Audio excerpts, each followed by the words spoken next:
She Makes It Happen, a series of online conversations unlocking theatre making with female artists. Produced by Little Soldier Productions with the support of Spain Arts and Culture and Spanish Embassy in London. Hello, my name is Patricia Rodríguez. My name is Mercè. We are co-artistic directors of Little Soldier Productions. And we are here today with Teatro in Vilo. Yeah, we have ANDREA JIMÉNEZ and Noemi Rodríguez. So, good. So welcome to our series of online conversations, She Makes It Happen, Unlocking Theatre Making with Female Artists. And these are a series of online conversations with leading international artists of Spanish heritage, supported by Spain Arts and Culture and Embassy in London.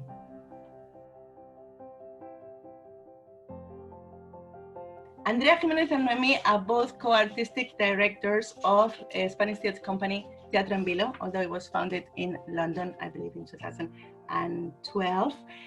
Together, they have written, directed, and produced many plays, including Interrupted, Generation Y, Loco, Miss Mara, Man Up, Hoy Puede Ser Mi Gran Noche, and La Distancia.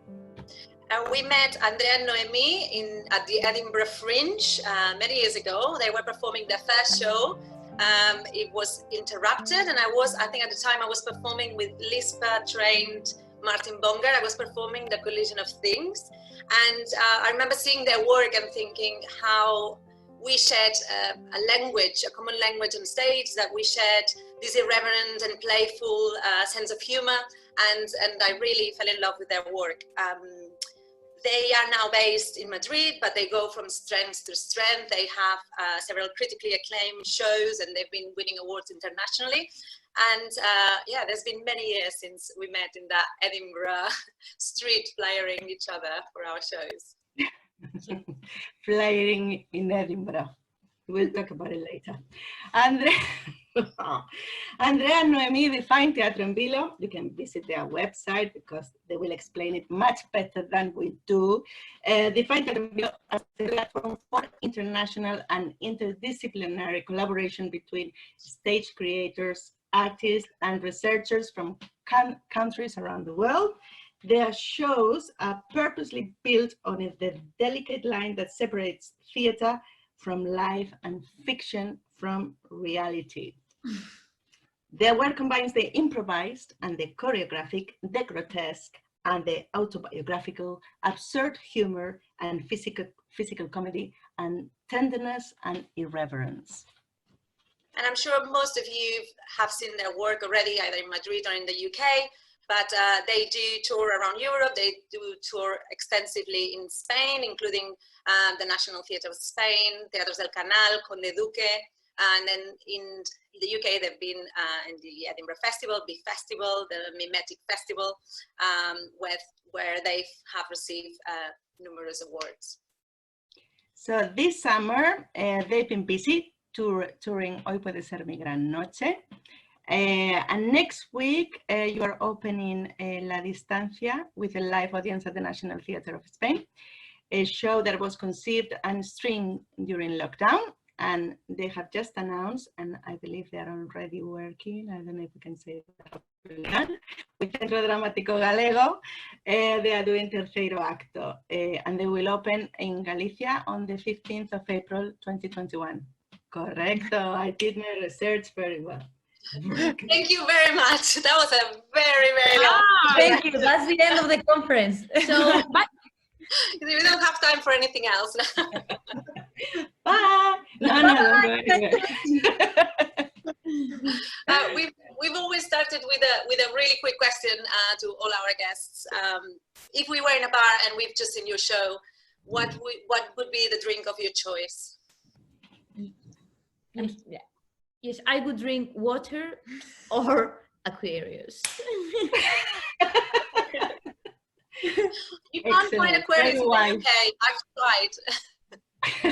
I always have beers after the shows. I think that's the reason why I love theatre so much. Yes. Laurence Olivier, he used to say that the best moment was the glass of wine after the show. I was like, I agree with Laurence Olivier. If Laurence Olivier says it. Yeah, if he says, if you have 30 shows in a row, then it starts to be not very good for the body. No. Because it's never one. True. Okay, so let's, before going into you and your process and how you make things, what do you like to see in the theater? What is it that, you know, do you have a company, a theater company that is like your reference, and why? Why do you like this particular company or work? Or? Definitely our references have been changing in the last 10 years because we started obsessed with Complicité and Théâtre du Soleil and DV8 and all the physical theater companies that we still absolutely love. But slowly we discovered, because for us it was something that we never studied, like, you know, all the post-dramatic theater and references, and it was suddenly something that I found, like, I read a book about it, and it's like, who are these people in this book? I had no idea that they existed. It was like, Lola Arias, There's no Forced characters. Entertainment, Rimini Protocol, all these people, and it was like, I want to do this. I didn't know what it meant or anything. It was just like, and now they've become like important reference. At the moment, I mean, personally, I'm obsessed with Lola Arias. Every time she has an idea, she's like, why did she have it before me? For me. I get angry. And I love her language and the way she Why do you like Lola Arias so much? Why is it? Because she works with the real stories, but I think she's really good at narratives. Like, very good writer. Sometimes, like post-dramatic shows, or I don't know if this is well, no, when you work from reality, sometimes you tend to do fragmented bits and bobs that sometimes it's a bit anticlimactic. But I think she manages so well to fit everything into a dramaturgy as a tissue. A tissue? No. Yeah. And she moves me, and I think she thinks a lot about the audience, and I think it's something we share, the importance of the audience. Yeah, Brian E. Timmins is as well an important and British. I think she used to be more before. Like, it was a big discovery for us in Edinburgh in 2013. Yeah. What show was she doing then? Was it like the show with her niece? Yes. Yeah, it was a very lovely show. Yeah. Then it's like, well, yeah. And you told us you had, oh, sorry. Many others. Okay, I was just going to ask you really quickly, like how, because you told us when we emailed you about these series of talks, you said that you had an epic September, and we've been talking about what you are up to at the moment, but how are you, like the question, you know, how are you, what are you up to these days? How are you? Yeah, so I think after the world stopped, now suddenly everything has to be done yesterday, right? So so this thing of the things that everybody had to do from yesterday, we are doing like just it's mad. We are doing all these things all at the same time, because there's this fear of maybe in October or November we will not be able to do it. I think we're gonna work in September and then we can't retire. Like, we are doing rehearsals of Terceiro Acto. Then on Tuesday, premiering La Distancia.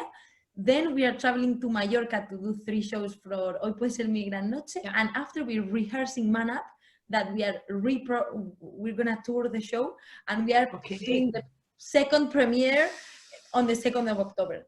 Wow. This is like in 2 weeks. It's like it's 4 shows in 2 weeks. So you've got to compartmentalize. How do you do it? I don't know how we're gonna manage. We are trying to eat well and sleep and be very calm and don't do anything else. Yeah, so we have beers, but yeah. We are going to talk about roles a little bit, because it's the first time in these talks that we have two of you, like Mercè and we are 2 as well. We were just talking before the Zoom started about this. So tell us a little bit about your roles in the company, and And tell us how they have changed over the years as well.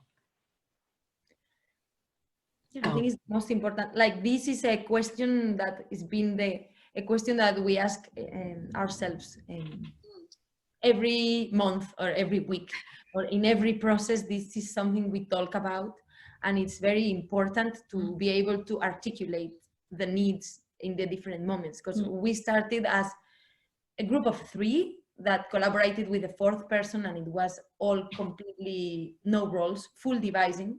It was beautiful and very intense and a very long process. It took us like 3 months initially, but then much more. And then in Generation Y, I stepped out as like, I'm going to be the director.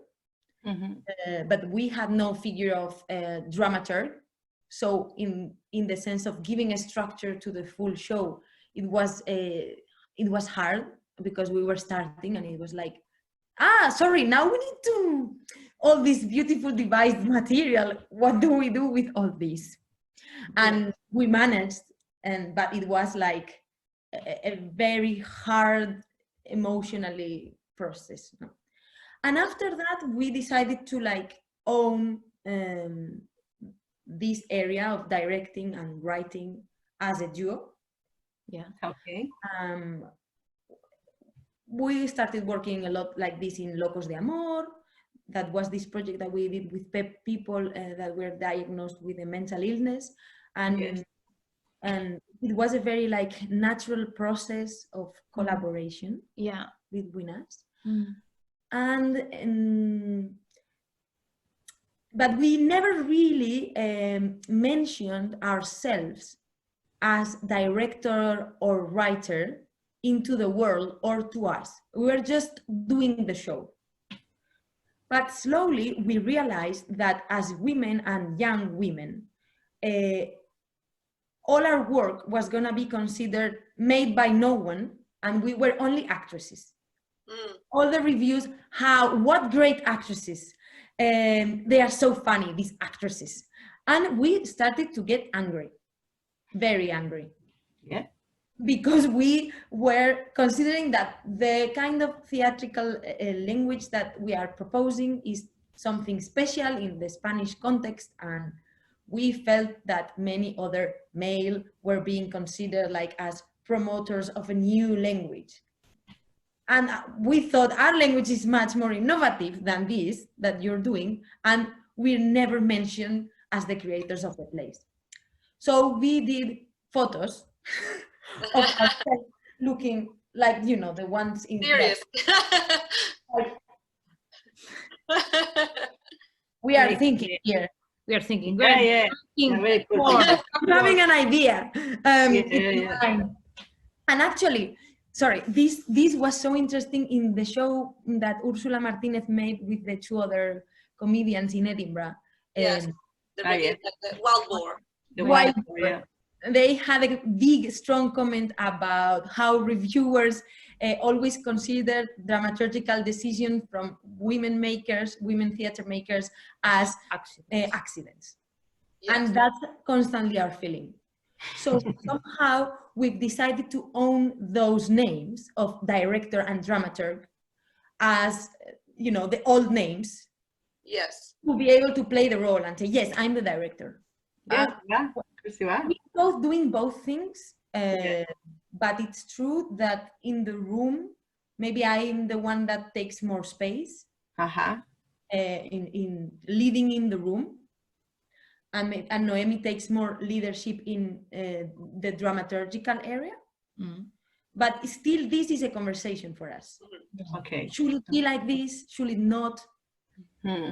Because people kind of ask for only one to be their reference, like especially when you talk to collaborators and technicians, like the people around you. And actors, sometimes they need it's one easier person for them to know that's my person I need to talk to. Yeah. And it's like, shall we challenge it? Shall we not? This is working, but is there another way? We are in that. Yeah, I guess in some contexts it's okay that it's you too, I guess. and in some other contexts. I remember, Mercè, sorry too, that when we were in Poland, we had this theater manager kind of. First thing is like, because we were both talking to him and he went like, okay, who is the manager? And then someone has to step out and be like, okay, I'll do that role now, because, you know, like the kind of, yeah, like the need, like the external need of that figure. The speaker, because it's like, we need to clarify, like the ideas come from both of us. It's just like sometimes you need. Okay. And how do you manage, I'm going to go out of script a little bit. How do you manage if you are in disagreement with each other in terms of like, regarding an idea or? I whisper to her ears, no. No. You know, like, can we talk outside? Yes. Yeah. We do the same, Mercè and I. We are very strict on having like conflict in front of other people. No. Horrible. Terrible thing. Really horrible. I think it's very interesting to be too, because you are already challenging something that is bigger than we think it is, you know, and you're challenging, for me, like this idea of the one, the genius, the creator, that I find a bit gross and a bit like old-fashioned. Like theater is about complicity, it's about all the people that is in the room. So as a director, you are, for example, in these rehearsals is the first time that I work with these actors, so I didn't know them before, and suddenly I find myself suddenly at home talking like one of them, or doing a little sound that one of the actors often does. And so you start to be like them, and you are a mirror, and they start to behave like you.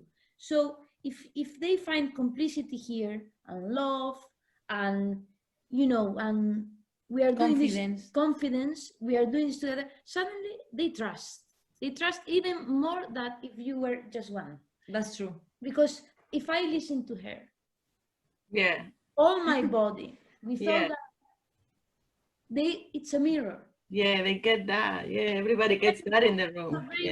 Very interesting thing. Lifeguards. Cool. I think we've kind of covered, actually, like one of the things that we've wanted to start the conversation with, which is challenging these aspects of, you know, like how people make theater, which is like traditionally, you know, having a director who's got a script and then goes to a theater, or the theater talks to the director, etc., which is not the way that you guys or we make theater. So I was, maybe we could go back a little bit and talk a little bit about our training and how the training has influenced you as a theater makers and performers.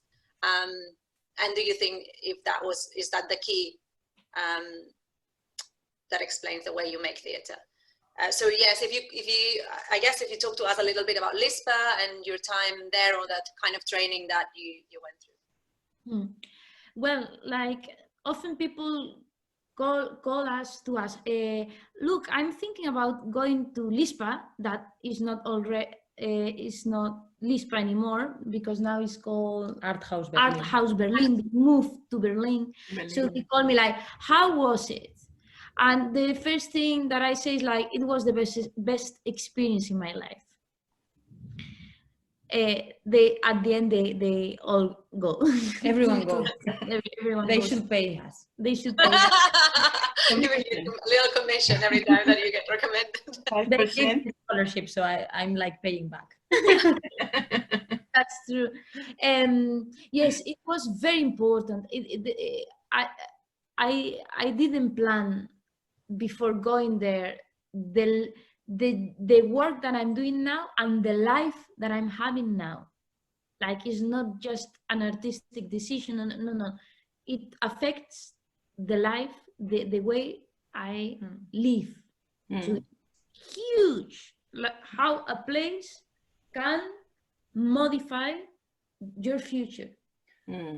That's why it's very important to because I have the feeling that my intention when I finished LISPA was to create a company that will be the equivalent of the frame that LISPA offered us and many other people to create and to be free. And I feel like we've taken this ownership of that idea. Like we are a frame where things can happen, things that you don't think can happen.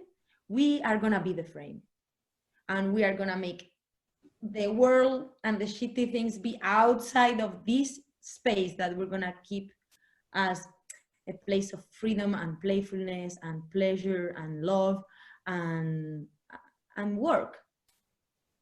And I think we are obsessed with like nurturing that. Sometimes we get tired as well because we would like someone else to be the frame so that we can only play. And that's I think probably you identify, I don't know, with that. I don't know, because also you bring in directors, which is it's true. Like we let them. It's a bit of a tricky one because we are kind of finding our way as well, but we tend to do the artistic leadership of the projects, but then the director takes the role of leading that quite substantially, but we all, it's like a three-way conversation, really.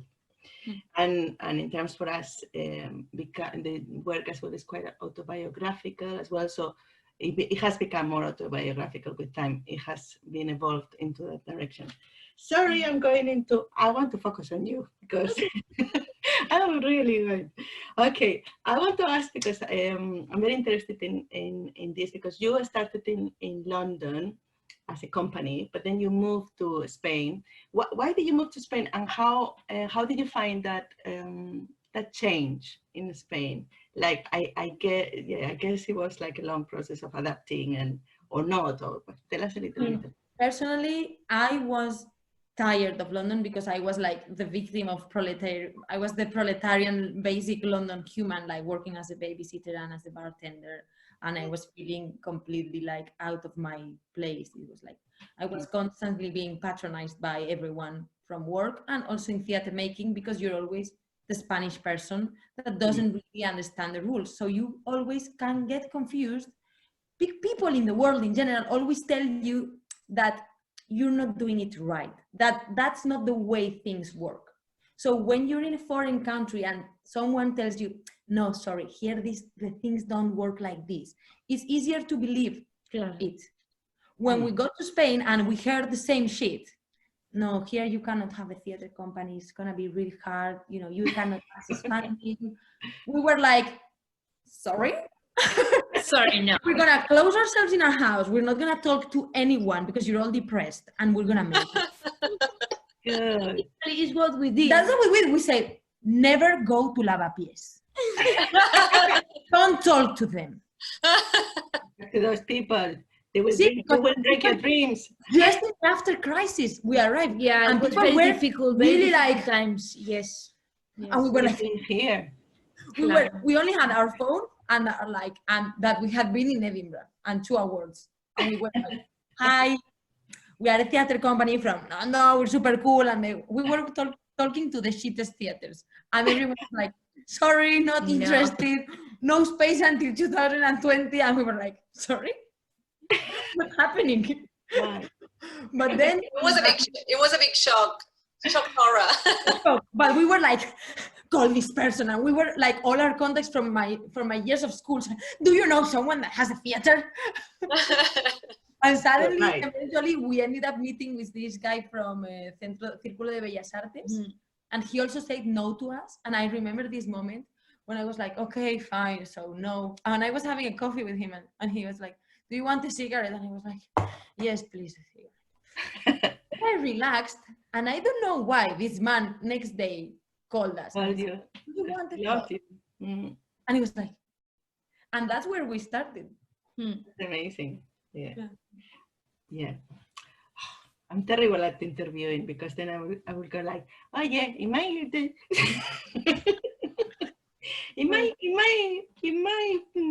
experience. So let's speak to the script. That's what I'm here.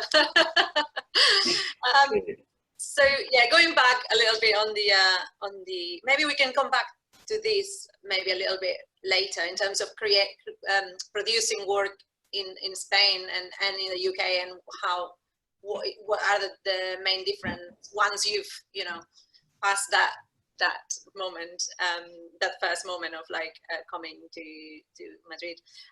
But I wanted to kind of go back a little bit on the creating process, and what is the starting point. And I think you've touched a little bit on it, but what's the starting point on your projects? What is like your inspiration? And sometimes, like many times, sometimes we go, we like to go to, we rent a house somewhere in the mountains, and we go, and we will think about the things that we are going to do. And we buy, we buy so many nice groceries and food, and we go there, a nice swimming pool, and we don't have any ideas. Mercè, we should do that. Are you taking notes? I'm taking notes. You should, because we end just enjoying the time of being there. We work very well in general when we have a gun here. It's like, for example, if the director of the National Theatre calls us, we want you to do a show. Okay, for tomorrow. Oh, okay. What shall we do? Okay. Shall we talk about men? No. What do we do? Yes. Something not too difficult, but also not too easy. Which kind of group? Yes, men. We talk about men. Yeah, we want to see men. Okay, men. And that's the thing. Men. No masculinity. Okay, or no, or in this case, third act of what is the third act of a life, no? The last show that we are doing. I think it's mainly like in the impulse we try and take where is a taboo, like where is there something that's difficult to talk about, because it's not in a conversation. Like someone told me, how are you gonna do a show about men? You cannot do that, you specifically, because you're like lesbians and feminists. And it's like, I need to do that show. Particularly because of that, I have to. Yeah, because it's like, it's scary. Like you need to find the scary of doing it. There's a sense of rebelliousness that you wanna, of trying to be, well, you say it in your bio, like the irreverent element of it. Yeah, I think it's like to talk something that is not so fully allowed to talk about, and at the same time talk with the people that need to talk about it. Yeah. Where is the urgency? Like, who needs to talk? Yeah. That's been like that in the last shows. Yeah. Like, so once you gather your ideas and what you want to do, or you get the gun and you say like, yeah, we're gonna talk about this. Once you have all that, then and you plan the rehearsals and all that, who do you start with in the room? Is that the actors only, and you include other people, or how does it work with you? Who's collaborating with you? Often, if we have the time, of course, we prepare as much as we can before going to rehearsals, just watching films, reading books about the theme, and we prepare beforehand the sessions with the actors, because they are going to be our main source, and we very much work with them and for them. Like we try to see through who they are, what's the need that they have, why they have to be there and not other person. And then it starts in the audition. Yeah, when we've done auditions, it's like in the auditions, is a very important part of the project. Like, who needs to do this project? Yeah. Not the best actor, the one that needs it more. Yeah. And that's you normally have 2 days to identify that. Yeah, but we're really good at that. Yeah, we're good at it. So because it's not about necessary being a really good actor or actress. If you are Great. good, better. But often you are, because if you have the need, you have the passion, that we try to find, we are trying to reveal something in us, someone that is going to do that process as well. That can transform with us, and we can see a journey of transformation. And our work, which might change because we are reconsidering certain things, it's very centered in going to the individual to extract the universal. But it's very about the journey of the actor. And it's something we enjoy a lot, but also we wonder, or we're interested now in seeing other ways of getting to the universal, not necessarily through the individual experience. But I don't know how you do it. We don't do just that in the rehearsal room. We play situations and characters and as well, like often like things that anyone could in a moment. Yes, it's very specific. It's the conflict that you specifically have, but sometimes we frame things to anyone could, or a very concrete group of people could be saying that to you, but anyone could say it. Like Brian Kimmins, you were mentioning Brian Kimmins before, she says something that I find very interesting, that is like, I am very aware that people do not to see me, they come to see themselves. So whenever she thinks, whenever she's making a show, and she kind of is always very aware of how people are going to be perceiving that experience that she is making. That's essential, because otherwise it's out of fictional wanking. And it doesn't. My nightmare. Very dangerous. Correct. Correct. So when do other people, when do other artists, the other creatives come into the room? So you have your auditions where, for what you were saying, maybe like 1-2 days. So it's like a longer process of auditioning, and then you start with your actors. So you have a period after the period of research, and then when are the other creatives involved in the room, and how much are they involved?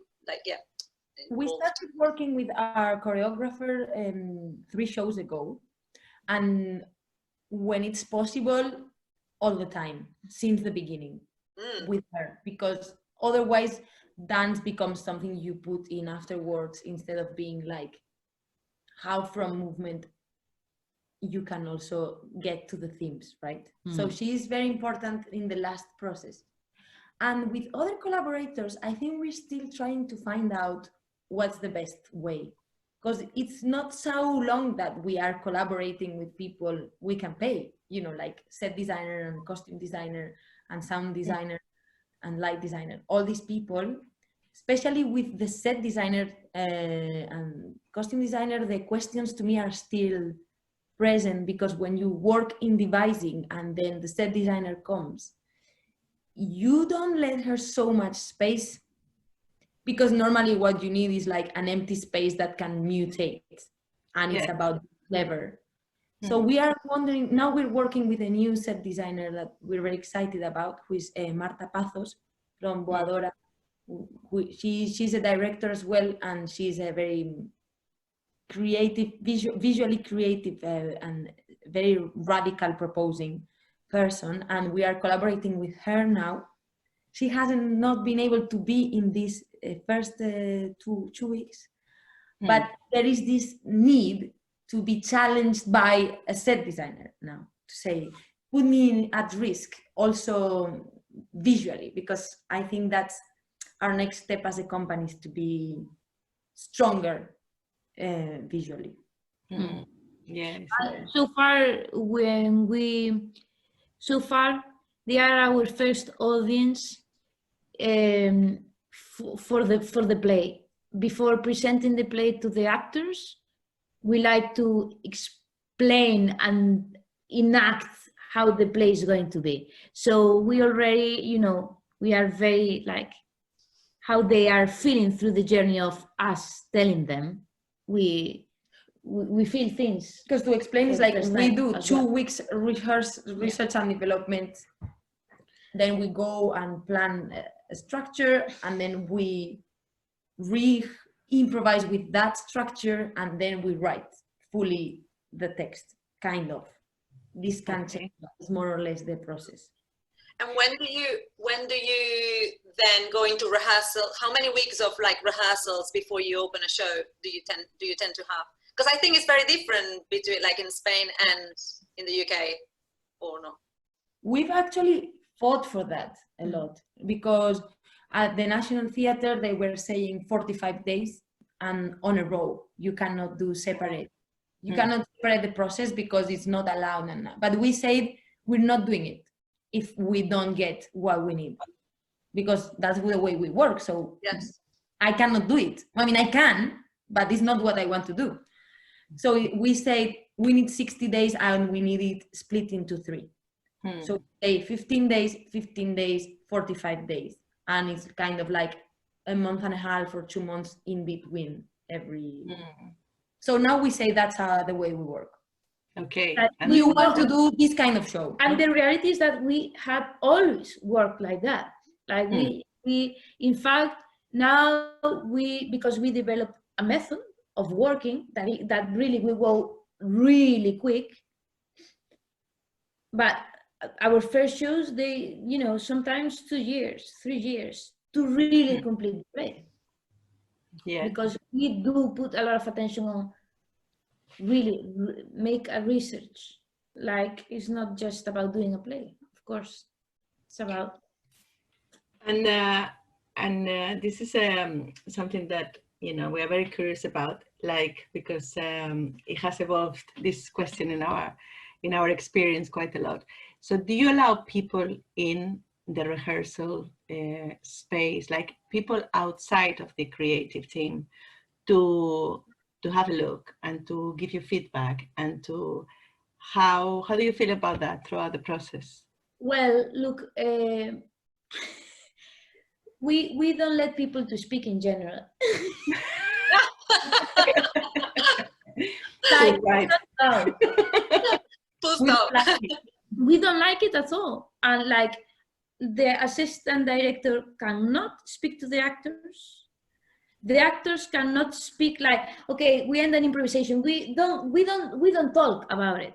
There's no need, because the moment that you start to explain and talk and blah, blah, blah, blah, blah, you lose the atmosphere, the play, you lose the body, because you start to be here, you lose the playfulness, you lose the magic of for already you are in the theater, you are not just in a room, you are not in your house. So for us it's very important, this thing of no, we don't talk, we don't evaluate what we did, we just do.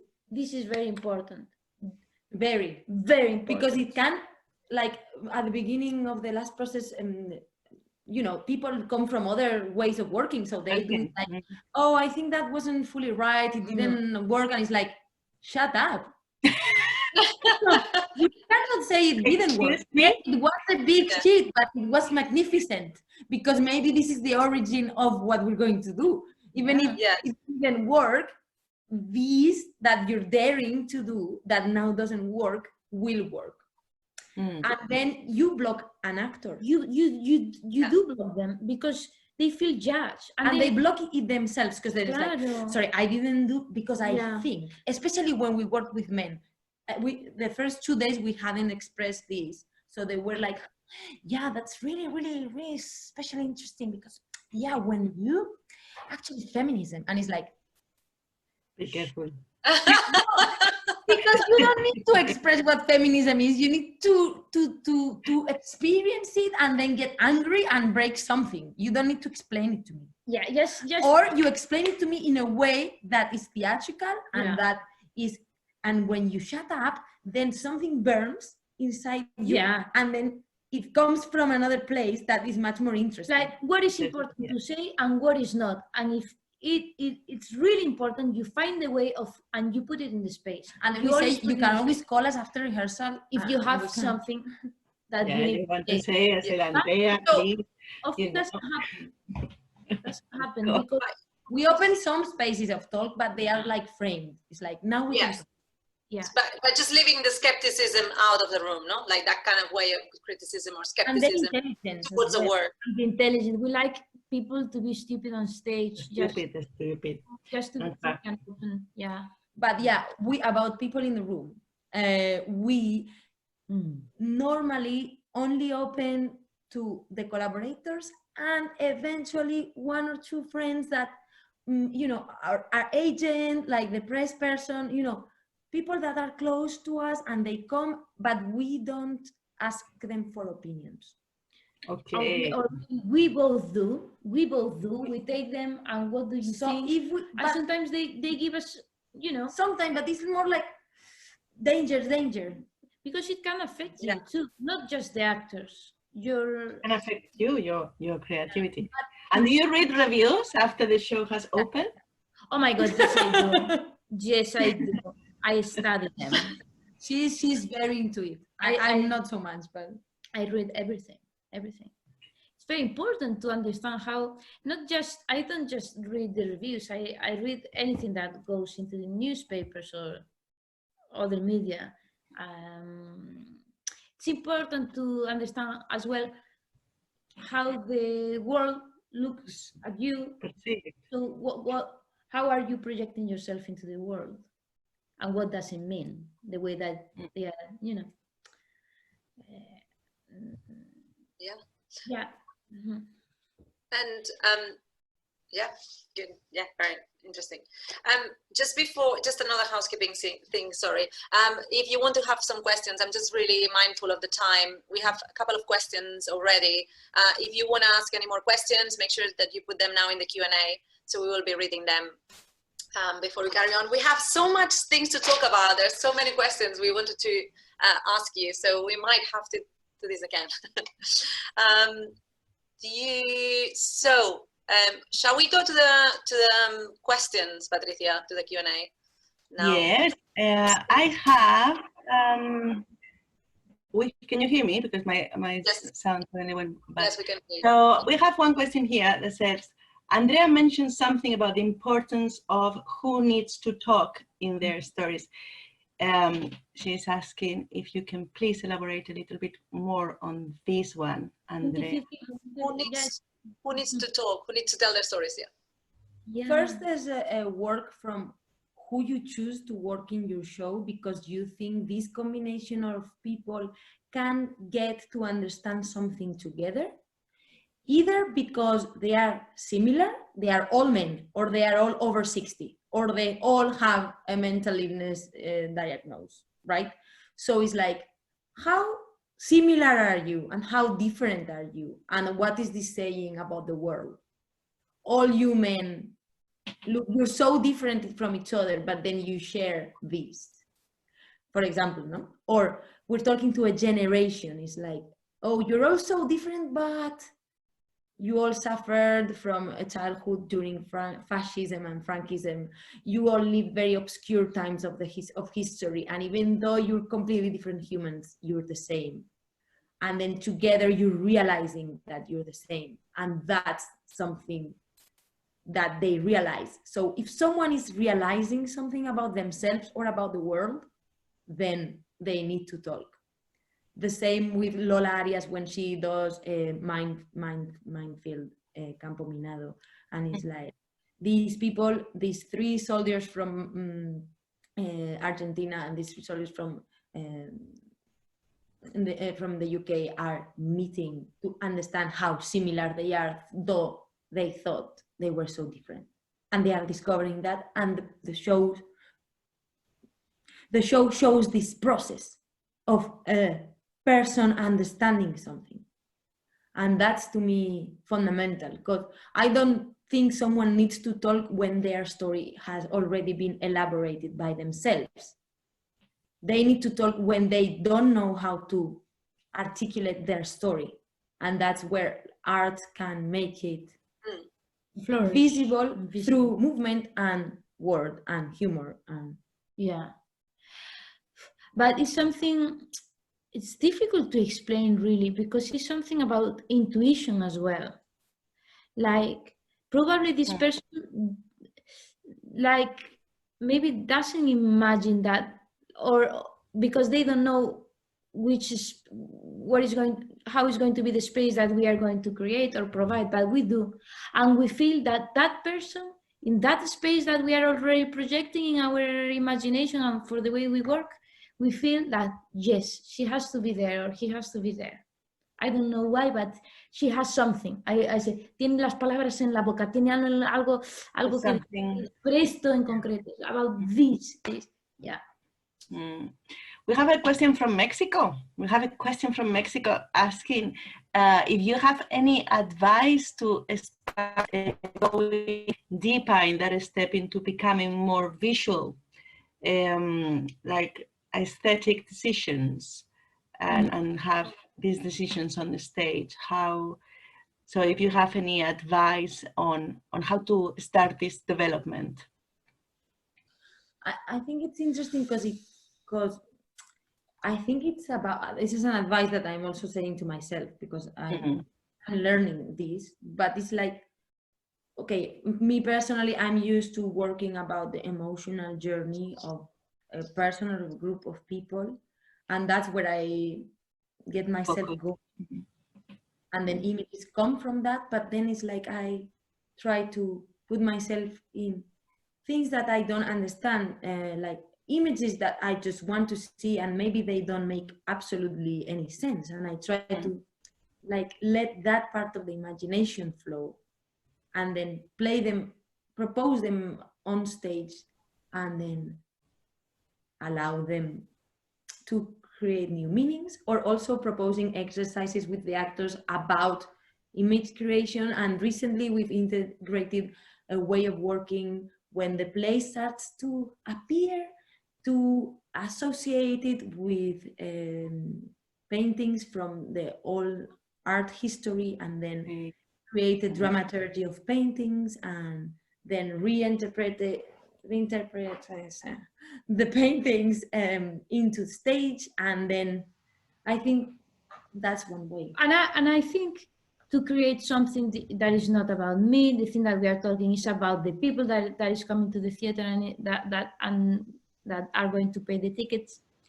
It's as well to have in consideration that working this way doesn't mean that it is theater. So things that for centuries have worked in theater in terms of communicating, as can be rhythm, as can be the visual, the images that you create, the music that you create through words, like which words you decide to take, that you could listen to them and they could be said by me, like it's not this person, I could be thinking or feeling that.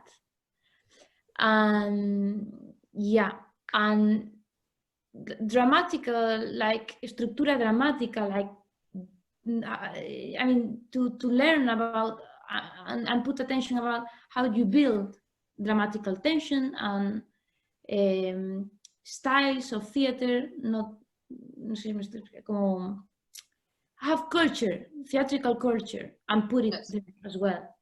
Yeah, super interesting. So we have another question, and it's what are the main differences you see in the theater industry in the UK and in Spain? Like, I mean, in all countries, theater always feels that political culture, las políticas culturales are always and doing bad things to our industry. But I do think, or I hope I haven't idealized it, but I do think that the UK has there's Arts Council that I think has found kind of a way that works in funding artists. For example, we were discussing yesterday, I think somehow it has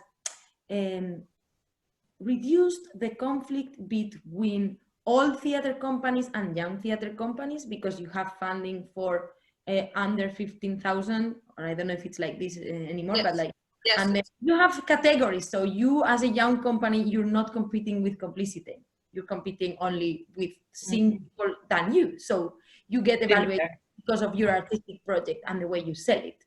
Whilst in Spain, this doesn't happen. Everyone competes with everyone. So big, enormous manufacturing companies compete with miniature people.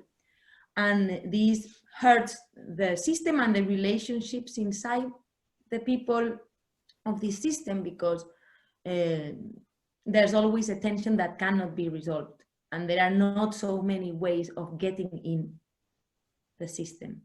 Whilst I think in the UK, there are different seats put for young creators to start entering the system. And then I have to say that on the other side, many times I've been very surprised on how English artists sell themselves for free at the beginnings of their career and are able to prostitute themselves to extents that I don't even can start to believe. Like, we've been at Brighton Fringe and we felt that this was violence. It was the worst experience that we had. Sorry, I am paying so far to perform in a theater that is leaking, and when my show gets cancelled because it's raining inside the theater and everyone can die of a cortocircuito, you are not allowing me to get my deposit back. So I was like, I'm gonna burn this country. Like, no, on a rural tour with an English company and having to put the chairs and then take the chairs away. Yeah, we've done many of those. We've done many of those. Like, sorry, I was like, I'm not moving the chair. In that sense, I have to say that in terms of you go to a festival in Spain, or if you go and, for example, to sell your show, you go to a fair, but you have like a minimum of covered. But it's true that when you go to Edinburgh or other festivals, it's really like you go there for free. You pay. It's really, really, really hard. And I think if we were going to talk about Edinburgh, is almost a whole like a different kind of hybrid in terms of like as a whole industry and as a whole system, how it works. I think that would give us, like, we could be talking for an hour about that and the different type of festivals, like the European type of festival and the it's quite interesting though, because it has such an impact on us, on how we work. And like, for instance, in Spain, the thing that I find very tricky is the timelines for funding and for all that. It's like you have to apply on a time scale that is completely not. You have to spend the money and then know if you are funded. It's like, great. Of course, I'm not going to spend 50,000 euros if you don't give them to me. So, and it's a very different time scales in that sense. I think we are like 3 minutes away. Shall we ask them, why do you carry on? Yeah. Oh my. Okay, so we are making this show, and Nothing Happens Twice, that we were talking before the interview started. And one of the questions is in our show is, why do we carry on? And this is to do with touching rock bottom and touching failure and grasping failure and success. Or actually this job, which is, it has like. So can you say briefly, why do you carry on this world of theatre? Qué buena pregunta. This question is very related to the show we're doing now. Oh, okay, we should talk. You're asking these people, I mean, you're 65 and you're on a stage. 71. How have you carried on? Yeah. Yeah. But for us,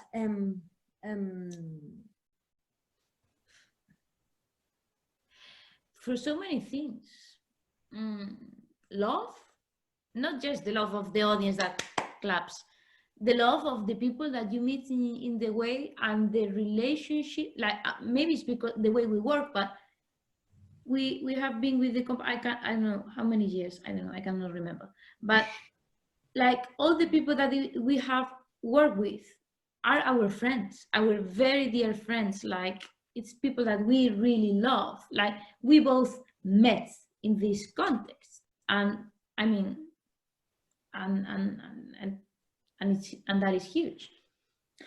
I think it's like, to me, it's like when you're craving for extreme experiences that allow you to feel that you're alive and that you're going to die, and that's everything that we try with our theater places. Like, guys, we're going to die. What shall we do if we're going to die? That's the only thing we can like. We could ask, what do you want to do the most that scares you the most, and what will you do before you die? That are the two questions that we do in all our shows, and in the end all our shows are the same because they are about that, and they all end with confetti. And then we celebrate. That's mainly the structure. Like, we are having difficulties to come out of that because, like, I mean, like in the 60s and 70s, like hippies and then LSD and then like weird urban communities like tried to like create links for humans like to be alive together, and it kind of ended up like weirdly failing. Or we have heard like a lot of like strange stories about how this ended, and like some weird leader abuse from everyone. And it's like, can we do something that is like committed but not so much? Like, we only do it that then it becomes all your life, but it doesn't matter. Like, it's like, we can always step out from this. And it's kind of like a substitute for like drugs and orgies and like, you know, like crime, like all the, you know, all these things that like how to feel the body to do it here.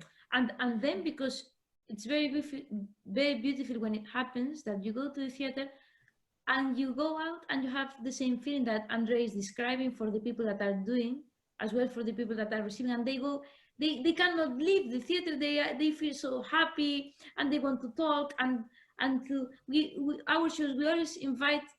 There's always an invitation to love and kiss and travel, and somehow deep down all our shows are go and live life. But then we're saying that and we are like, we cannot go out because we need to work for a show that's also no community, but you cannot go and see your friends. Contradictions. The contradictions, yeah. So is it a wrap? Yeah, are we wrapping? Yes. Okay. Thank you so much.